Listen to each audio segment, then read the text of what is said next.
Welcome to Undiet Your Coaching Practice podcast. I'm Stephanie Dozier, clinical nutritionist, certified intuitive eating counselor, and creator of the Going to Beyond the Food method. And after a 25-year dieting career, I decided to say hell no to diet culture and undiet my life, which also included my coaching practice. I'm on a mission to help all coaches undiet not only their life, but their coaching business. If you want to throw down diet culture, you're in the right place. Ready, sisters? Let's do this. Hello, my dear colleagues. Welcome back. How you doing? I'm doing busy. And I'm choosing this word, busy, to describe the current experience of my life because it's a good thing. I love this kind of busyness that we're in right now as a team. So we're here at Beyond the Food getting ready to open the application for our January cohort of the non-diet mentorship. That's why I'm liking this busy right now, because we're about to find out who we're going to spend the first 6 months of 2022 with. So if you're interested in joining us, we open the door to this program only twice a year, in November and in the month of May. And so we're intaking right now for January 2022, and we're going to start, it's only 5 days of the application process. By the way, it's a program by application. I need to make sure that you're the right fit for the group and that actually I can help you based on the type of business or practice that you're having. So we're going to take application from November the 15th, 2021. And we're going to close the application on Friday, the 19th, 2021. And you submit your application and then you get asked to book an interview with me at time on my calendar. And I review your application before, and then we discuss if you're the right fit for the program. You get to ask me a question, and you get to tell me if you're the right fit, if I'm the right coach for you. So it's not a pressured type of interview. It's a mutual conversation to make sure that we can both thrive together. So I'm busy, but it's a good busy. Now, today's topic is, to me, very, very important. We're going to talk about decolonizing diet culture with food, but beyond the food. And you all know that my company's name is Beyond the Food. So it's a passion for me to go beyond the food. I think all of our work to some degree starts with food, but it quickly should escalate beyond the food. And this topic is very important that we go beyond the food. Diet culture is, in my eyes, just another tool of assimilation to white culture or to patriarchy.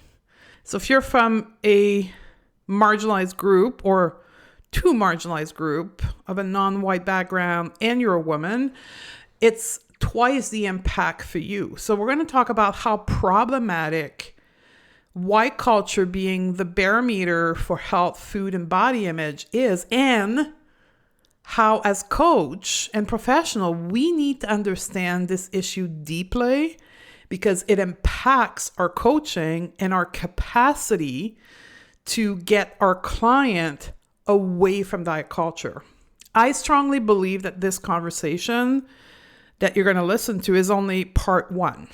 I know we're going to have a part 2 and part 3 because we're just starting to consider this issue in our field and understanding that our field, the non-diet approach to health, is an infancy stage. So part 1, we'll call it part 1, this conversation. So today I'm passing the mic as the white person in the room to 4 of my students of the non-diet mentorship program to raise the awareness of how diet culture has impacted them with their own culture and how actually it helped them reconnect to their culture in the way that we're teaching it in our program. So today we're going to have Rivera, who's a Filipino nutritionist, Marissa Prieto, a Latina dietitian, Jin Kim, who's a Korean social worker,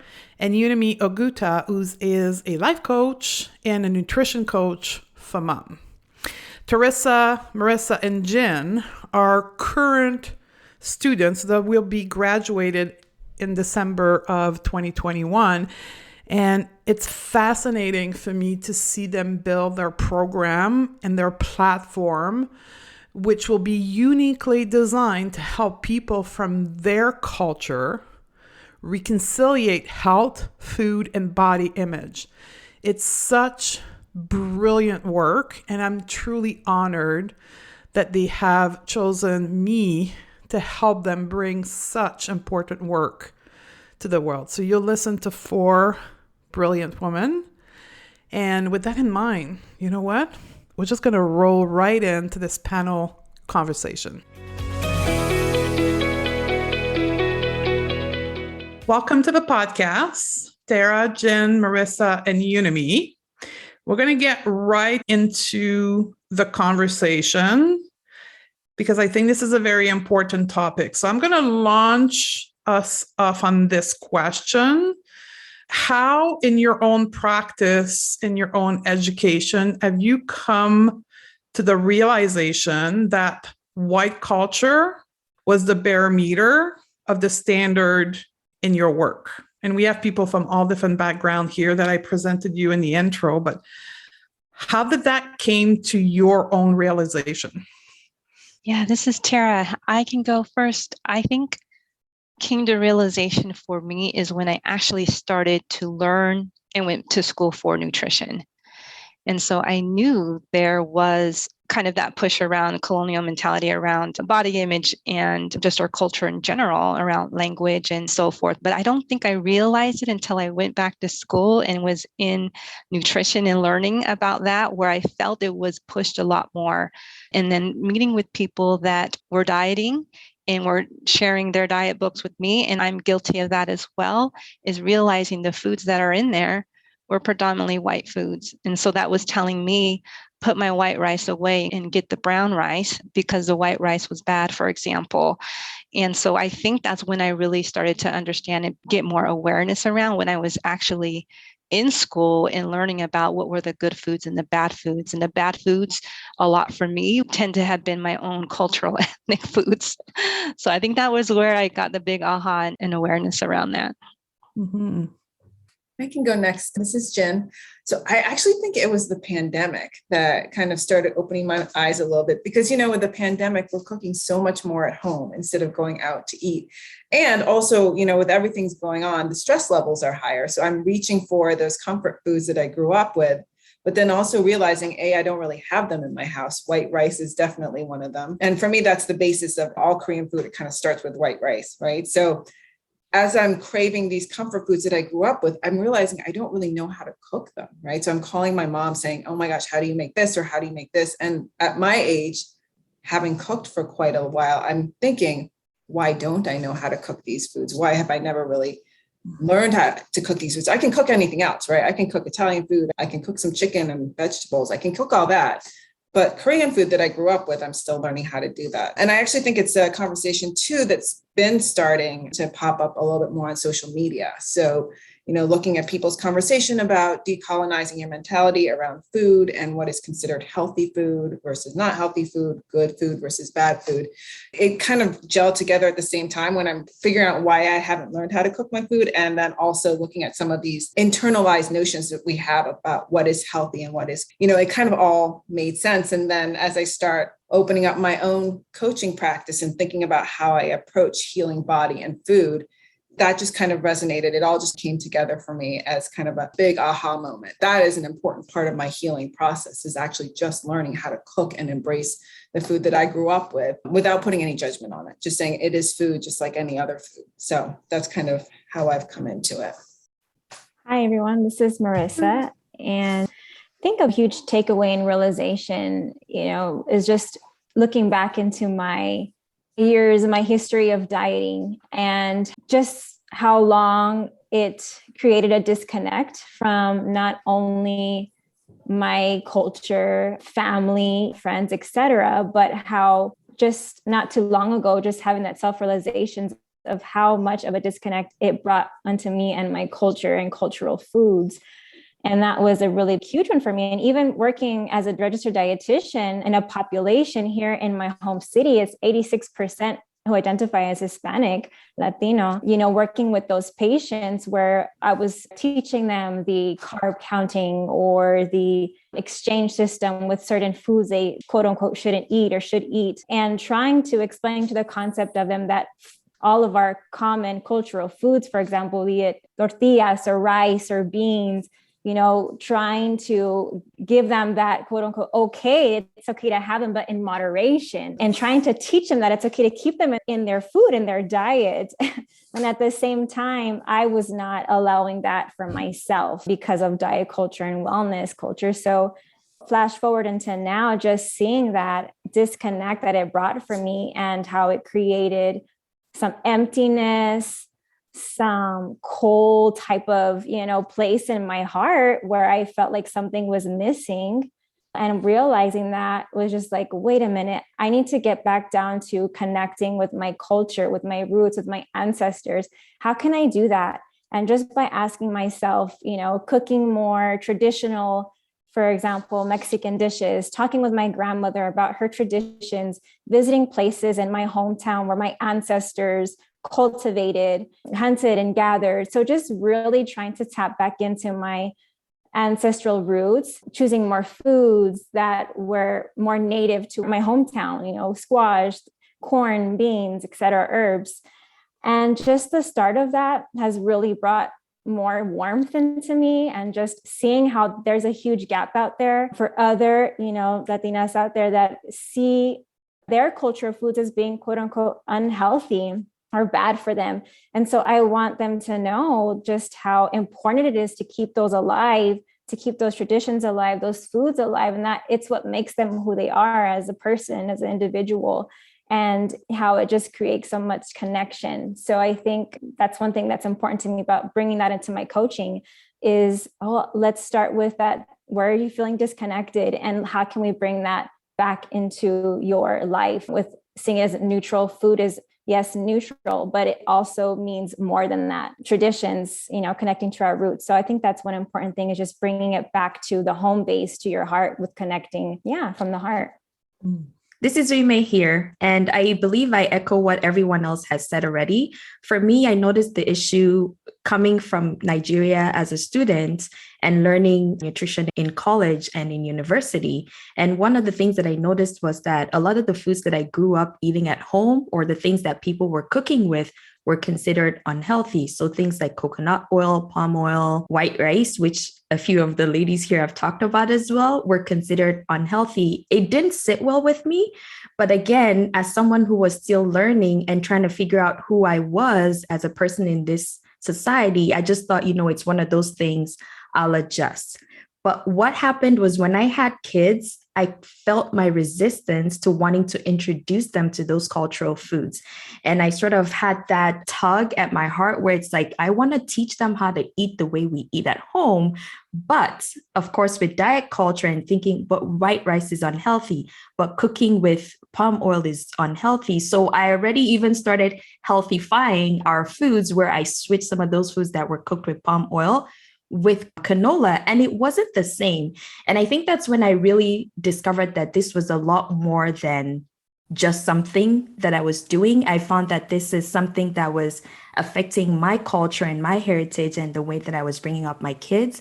And I also worked in public health nutrition. So I worked in a lot of immigrant communities and low income neighborhoods. And I saw the same thing, where it was like, well, go for the whole grain and whole wheat and fresh foods versus canned and, white bread. So when I worked with those public health dietitians, I could see how differently they approach food with people who were immigrants and low income. And I thought, what, perhaps this is an opportunity for us to recognize that there's no one size fits all when it comes to food. We really have to assess where people are and see what works for them, and try to figure out how can we support them where they are, rather than telling them that this is the right way to eat and that's the right way to eat. And that doesn't exist because we're all different and we come from all genetic makeups and cultural backgrounds. And it's important for us to help people preserve that. What I'm hearing is that it's much deeper than just kale versus plantain. Like it goes at a much deeper root. And I'm recording this fully sitting in the fact that I'm a white person. I'm the only white person in the room right now. And even for me, every time I discover a layer through all of your work, what prompted this podcast is the work that you're doing in the mentorship. And I'm reading your stuff. I'm like, it's whitewashing of the culture beyond the food. It's with food. It started with food, can I say? But it goes much deeper than this, right? And I want to bring the conversation to that level because it's important for specifically white coaches, which is unfortunately the dominant state of our industry, to understand that what they're saying or how they're coaching their clients, specifically if they're from a different background of culture, the depth of what and how they're choosing to approach the non-diet approach. So let's talk about body image. Let's talk about whitewashing and diet culture in the body image with the intersection of your culture. Sure, this is Tara. I love this question as I think about, I have a Filipino ethnic background, and so I think about the history from that side and the centuries of colonialism from the Spanish to the Americans to the Japanese. And you think about all those years under colonial rule, Filipinos were often told your language doesn't work, or what you're wearing doesn't work, your skin color doesn't work. So being told for many, many years about how inferior your culture and your body looks takes a toll on your mental health.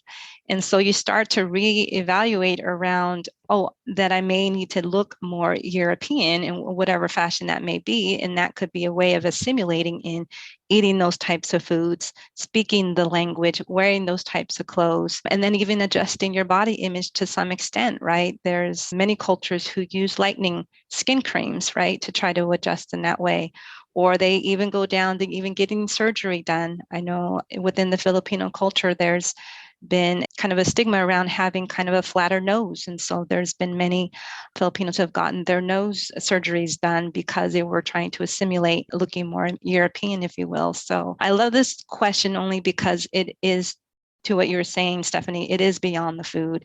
It is what we were taught and from ancestors and generation to generation, and no blame or judgment on our ancestors, right? But I think as all of us are coming together, learning more about the space, becoming more intuitively aware and educating each other, I think it's more bringing awareness around how can we start to break down those stigmas and those previous cultural beliefs so that we can connect more authentically.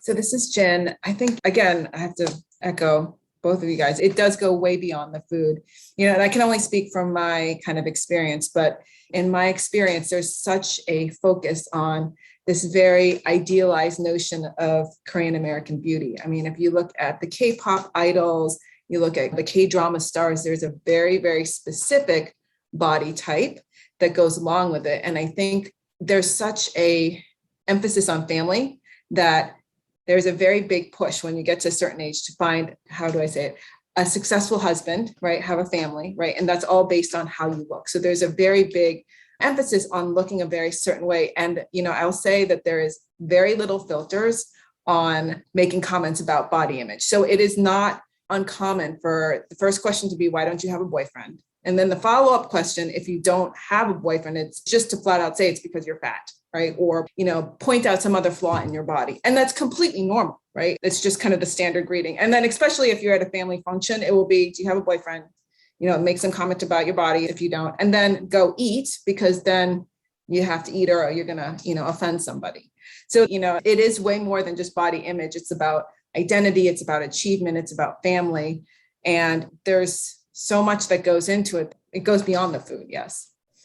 Marissa here. And, what stands out to me when I think of body image, especially in Latino culture, is the perception or the expectation the standards to look a certain way. And for example, that being for us, it's like, okay, well, you've got to have a bigger upper chest, you've got to have a smaller waist, which brings in what we call in Spanish the fajas, or a girdle in English, to suck in the tummy to like more petite, more big, robust, bottom, bigger thighs. And just as Tara had mentioned, we see a lot more of that plastic surgery going on where they're getting butt implants, of course, the breast implants, almost the fajas as if they're corsets, so tight that they can't breathe. And then we've got, of course, the celebrities that we're comparing ourselves to. We're comparing ourselves to the, Jennifer Lopez or Salma Hayek, which was in my day, in my year, that was what I compared myself to. Whereas now maybe it's something more younger, like a Selena Gomez or whoever it may be. But we've got all these celebrities that we're comparing ourselves to and having these high standards. I've got to look this certain way to feel accepted, to be worthy, which then takes us, of course, to that, dieting and body image issues and comparing ourselves. And we go down that road to beyond the food, like we've been discussing. What do I need to fix about myself because I don't fit in and I don't look this certain way? And so, especially in my work, that's something that I feel is passionate and so important to bring out, is that embracing our bodies as it is. How can we see our bodies more in a neutral way, but respect it and find peace with it, right? And so we all want to do. So that has been one big insight for me as well, going through this journey that I've been on. This is Unyime here. The thing I want to talk about is just this idea of confusion that a lot of us experience. So I will use myself, for example. I have thin privilege, and growing up in a culture where naturally a lot of us were not thin, so we tend to have the bigger bones and wide hips and big breasts and those kinds of body features. So growing up in that kind of environment, it was really scary for me because I did get a lot of pushback to why I looked like a white woman in a Black person's body. And then coming here and seeing people who were saying you have to be thin, I felt safer. But then as I grew up and as I've had kids, you get into this place where it's like, where do you really fall when it comes to body image? Where do I fall as a Black woman, as someone who grew up in Africa? What is my place when I start talking about my body? How do I see my children and bringing them up? Because we do have the generations of our moms and grandmothers who were all about, well, you need some skin on your bones. I can't remember what that saying is. So they were all about eat so you don't look skinny, eat so that a man would see you attractive and he would want to marry you. So you see some of those cultural things coming into us while we're raising our own kids, because our moms are making comments, oh, your child is too skinny, you should make them eat some more. And then you have that diet culture in this part of the world telling you, you go to the doctor and your doctor tells you, oh, well, your child is too skinny or your child is too fat. You need to make sure that you're reducing this or putting them on a diet or things like that. So for me, I find that there are a lot of us who are in this place where we're not sure where we belong. And we really have to decide, who are we and what are we going to decide when it comes to our body? Who owns the decision about what I do with my body, about how I show up in the world? And I think that's a question that a lot of us who are not white have to wrestle with and really think about. And it's very easy to fall into the default of, well, if I just lose weight or if I just look a certain way, then things will be okay. Like I'll find more happiness, I'll find more joy, my husband would love me more, or I'll find a partner, because these are the messages that we're getting. But then there's always that internal struggle. And it's really challenging for people to get to that place where they're just comfortable, like you said, just looking beyond the food and seeing, how does this behavior impact other aspects of my life? What I'm getting from this conversation is, when it comes to food, we talked about the now body image, coaching on the recovery to a neutral body image or neutral relationship to food is more complex. There's more nuances that need to take place in our coaching, and a lot more. I know in the form of coaching, we all do, because we all been trained at the same place. It's more question asking so that people can understand what truly their struggle with body image is, where it comes from, and then determining where they want to land. on their own body image instead. Because for me, when I came to non-diet world, it was fat or thin. Like that was just the single lens. I didn't have yet in my toolbox the complexity of the nose structure or the thinness of the waist and the ratio to the hips, because that wasn't part of my culture. It was just skinny or fat. But there's a lot more complexity that we need to understand when we coach people that are not from the same cultural background as us. Yes. And one thing I want to say with that is, as coaches, sometimes we think that we are the keeper of the knowledge, but I'm so thankful for this mentorship program because we have to learn to be listeners for once rather than telling people what to do. Like you said, it's really complex. And sometimes people coming to us, they already have their own fears. So when someone is in a place of authority and then talking down at you and telling you, well, this is the way you need to do, you're actually adding on to the stress that they're having. And then that might affect the relationship that you have with that client. And I think that's something that's really important for us as coaches to be paying attention to. Like you said, if you are from a background where things were black and white, are you also assessing your own implicit bias when someone comes to you and maybe they look different, maybe they speak differently, or they say, well, my diet is mostly white rice? How do you approach that conversation? It's really important for us to think ahead of time rather than saying, well, because you eat white rice, that's why you're fat. Maybe that's not the case. What could be some other underlying issues there that you really need to be paying attention to? That's so good. Yeah, I love that point there, Unyime. And I think it also goes back to, you said it earlier, there's not a one size fits all approach. And I also liked the conversation part around a coach not coming in as like this authoritarian figure. It's building a rapport and relationship with your client that they're engaged and they feel empowered to make the decisions for themselves on what's best for them and connecting authentically to them and intuitively and just trying to understand what that means for them. And I think part of that is walking them through redefining what health means to them and not taking what society or cultural or patriarchal beliefs around what health is, but helping them to walk through that journey and understanding and redefining what that means to them. So then to your point in moving forward, as this even goes beyond the food, what does self-care look like? It's more than just, for health, it's more than just food. It's how do you take care of your mental health, or how do you enjoy body movement? And are you eating foods that you feel are nourishing for you? So I think it's encompassing all of that and helping to give empowerment back.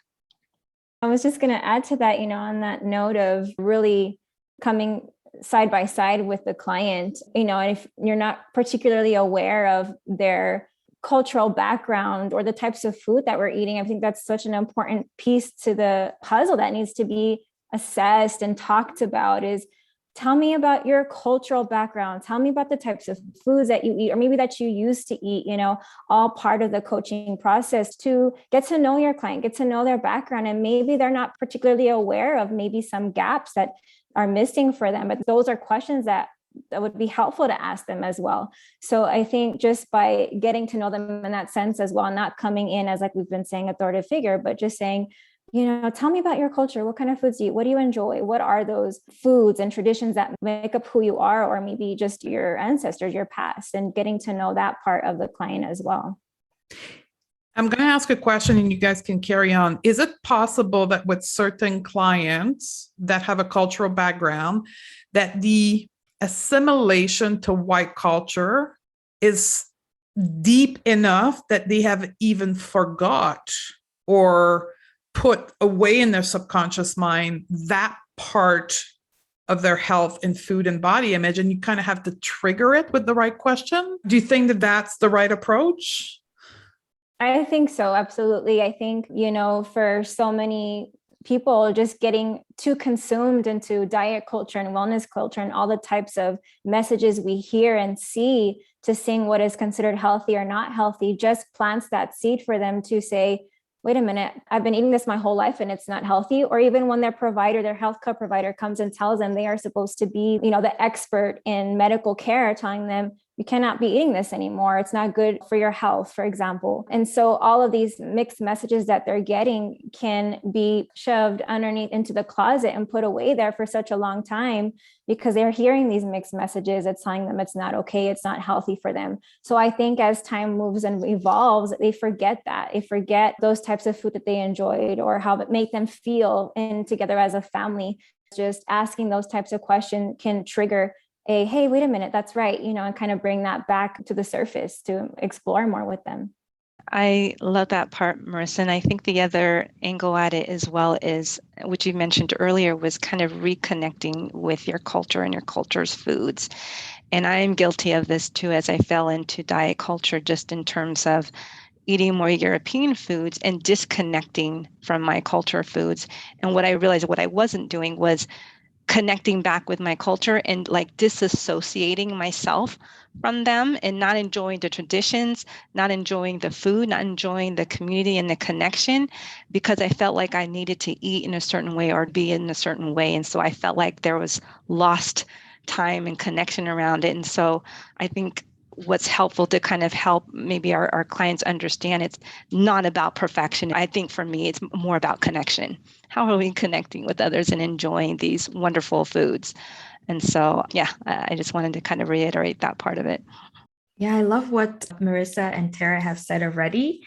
And one thing I just wanted to say was we as coaches also have to be aware of how we guide the clients to reconnecting, because for some people, yes, it's good to reconnect, but there might also be trauma involved in that, especially if they're from really terrible experiences or backgrounds. That's something that we as coaches have to be aware of and notice when the client isn't feeling safe enough to start engaging in those kinds of conversations. So again, like we already talked about, being really client focused and noticing what is it that they need in this moment. And maybe there's an opportunity for them to explore. It might not be while they're working with you in those first couple of weeks, but just gauging and seeing how open is this person, to going back to that connection, because maybe not everyone wants to go back there, but as long as they're aware and they have the permission, because sometimes people do need that permission, we let them know that they have that permission to go back if that's what they want to do, and they can feel safe to do that within our clients and coaching relationship and be able to apply that as they continue to navigate the world around them. Yeah, because healing trauma, no matter what the trauma is from, is all about recreating safety. Could we even say that recreating safety with your cultural food can be a form of healing the trauma of assimilation or whitewashing of your culture? I think that there's a place for that. For me, I'll speak from personal experience. Like I said, with not wanting to eat my cultural foods, especially when it came to palm oil, I had such a terrible relationship. Like I would not let anyone cook that kind of food and bring it to my house. So going back and connecting, once I started my intuitive eating journey, there were moments where I was really afraid because of what I thought that would mean for me, because of what I thought that would mean for my children. But there was a part of me that really wanted that connection, because I remembered the memories of sitting with my grandma and just eating something in palm oil and how long she lived until she was deep into her 80s. And she only used palm oil to cook, never anything else, So thinking about all that, there was an opportunity for me to say, this is what I want to do. But there were moments where I was really afraid. And I really had to encourage myself that it's okay. Yes, this is what the culture is telling me, that it's not safe and it's not healthy. But like we already talked about, there are other aspects of health that we don't even think about, like our mental health and our spiritual health and physical health. What does that do for us? So we really have to think about it with a wider lens and really go meta rather than really focusing on, it's just about the food and the safety connection. Mm-hmm. Absolutely. And I appreciate all that you have just said, Unyime, and that really hits me as well. And in my personal experiences as well, right, is when we can just start to reintroduce certain foods that we've put away for a while because of those beliefs, those limiting beliefs that were not true or that we thought were true, that we lived with for such a long time. Like I said, is something that it's going beyond that. It's thinking of these foods that were native to, my hometown, to my ancestors, and connecting with them, maybe in a type of a medicinal form. Herbs, for example, sage, or things that are also used as a form of medicine and healing. So I think in my personal experience, just bringing those back in has made me feel much more grounded, more connected to not only my culture, but my heritage, my ancestors, and learning. And also on this path, this beautiful path to not only self-discovery, but learning more about my ancestors and learning more about my culture. But like, as you mentioned before, if it's something that brought in some trauma, it might not be that particular client's moment for them. And that's okay, because again, we all go at our own pace, at our own journey. But as you said, as a coach, we can guide them along the way to meet them where they're at and maybe explore it. And if we want to save it for another time. So those conversations, I think, are such pivotal moments also in their lives that plants a seed and creates some awareness that maybe when they're ready, they can bring that up when they feel ready for it. Let me ask a question. We've talked for the last 40 minutes about cultural food. We didn't use the term ethnic food, soul food, all of that. Like, tell me, how do you feel when we call food ethnic food? Is it like, just tell me. Like, I'm the white person in the room, so just tell me. It's an interesting question, because I was just thinking about when I go to my local grocery store, there's an ethnic aisle. I know. And the part of me is like really disturbed by that. And the other part of me is like, you know what? I know exactly which aisle I need to go to get my stuff, and it's not mixed in with everything else. So there's some benefit to that. But you're right. I think part of that, I sometimes hesitate saying cultural food or ethnic food because it's just food. For me, it's just food. It's the food I grew up with. It's the food I connected with. It was the food that I have tons of memories around, right? So, and it's a work in progress for me, as it might be for many, in terms of bringing awareness around kind of this colonial mentality around what we should be eating, what words we should be saying, how we should be looking like. And so I love that question, because I think it's continuing to further the conversation and awareness around ethnic and culture, just those words themselves. Mm-hmm. I echo what Tara said. And I think that we're in a time where people are becoming more aware of the impacts of some of these terms on people. But we've also been trained to, like Tara said, to identify when you go in a store and you want food from Asia or maybe the Philippines, where'd you go look? It's the ethnic aisle. So I think that there's room for us to learn from people from these cultures. How would you prefer that we present your food? What do you want it to be called? I, for one, think it's all food. It's the same thing. And I think about things like avocado that I grew up with. Someone might say that's exotic. To me, it's just food.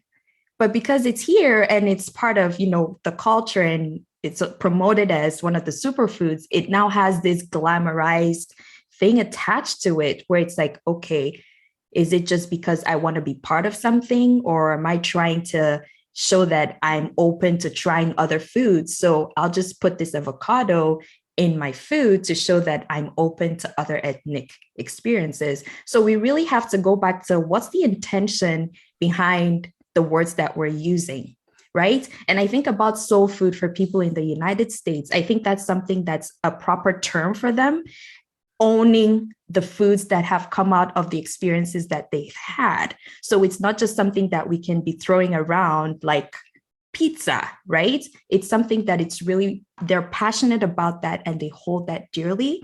So we have to figure out, how do we talk about these terms in the greater context of food? But at the end of the day, like Tara said, it's all just food. And it would really be nice for us to just get to a place where we're not calling it ethnic, we're not calling it cultural, it's just food.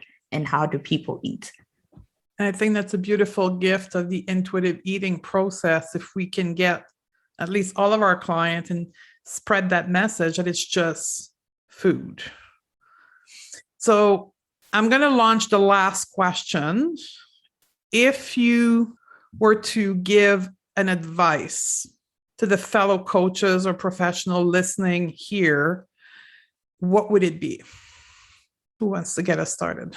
Sure, I can start. This is Tara. I would definitely encourage about, and I think this was mentioned a little earlier, around getting curious. And not only doing your own reading, and I don't want to say kind of research, but just doing your own reading and understanding different cultures. And then if you're with your client, asking the questions and getting curious around it. I think it's all about developing, I love these terms, cultural competency.